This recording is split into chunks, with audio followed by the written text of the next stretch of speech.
So, I'm Chris Green, and this is my Ultima GTR. It all started when my dad used to race motorbikes when I was a young lad. The picture of me up there with the helmet on. I've always been into bikes really, but ever since my dad had an accident on his motorbike, you know, I've really been put off bikes. So then I thought, what about putting a bike engine in a car? So then that's when my first love of racing came, when I built my first grass track car with a motorbike engine in. And it progressed from there really. I put two engines in after that and it got a bit out of hand really. So behind me you can see the full carbon fibre sheet floor which the guy had put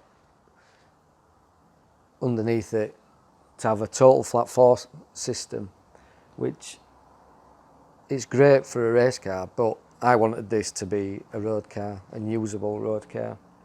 So I ordered all the floor pans from Ultima and welded them back in, and there were quite a lot of work to actually do. Bodywork was the biggest job because it had been in a warehouse and stored, and like there were scratches all over it. So I had the paint shop do all the work for that, and so it's had everything's new on it.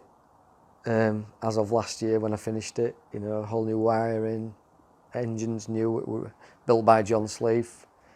At the moment we've got a gearbox which is being built by a Porsche specialist down in Cheshire with an Albin's final drive of 2.92, which should give it a theoretical speed of about 206 miles an hour. But I haven't received, the guy hasn't finished building the box yet. That's another story, is that. Yeah, so basically everything is new on the car.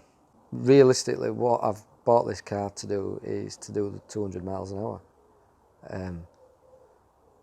So that is my aim. I mean, I'm waiting for my gearbox which will do my top speed, but top speed of this one is 187, which is gear limited. So that's all I can do with this. And I've been pretty close.